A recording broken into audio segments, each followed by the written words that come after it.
तुलसी विवाहाची कथा. पूर्वी जालंधर नावाचा महापराक्रमी योद्धा होता. त्याने सर्व देवांशी जिंकून त्यांचे वैभव आपल्याकडे आणून ठेविले होते. जालंधर सर्वांशी अजिंक्य झाला होता.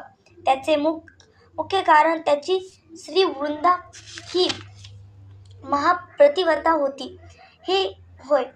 त्याचा नाश करण्याची युक्ती श्री विष्णूने कपटाने योजली. जालंधर रणांगणात पडला असे दाखवण्यासाठी श्री विष्णूने 2 माकडांकडून त्याचे शिर व धड आणून वृंदेवनेपुढे ठेविले.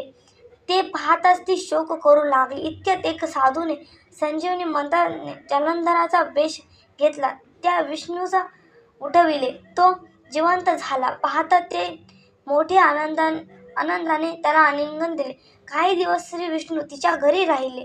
पुढे तिच्या हातून काही पातक झाल्यामुळे खरोखर जालंधर रणांगणात पडला. नंतर वृंदेला सर्व वृत्तांत समजला. तेव्हा ती संताप होऊन श्री विष्णूस म्हणाली,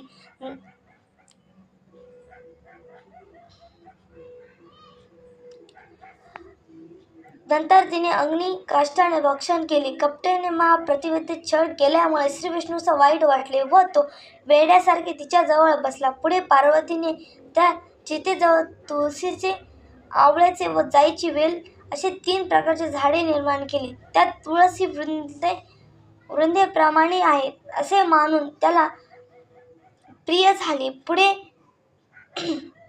त्या वृंदेने रुक्मिणीचे अवतार घेऊन श्री विष्णूचे कार्तिक शुद्ध द्वादशी वरिले. तेव्हापासून दरवर्षी तुळशी व कण्याची चाल पडली असावी.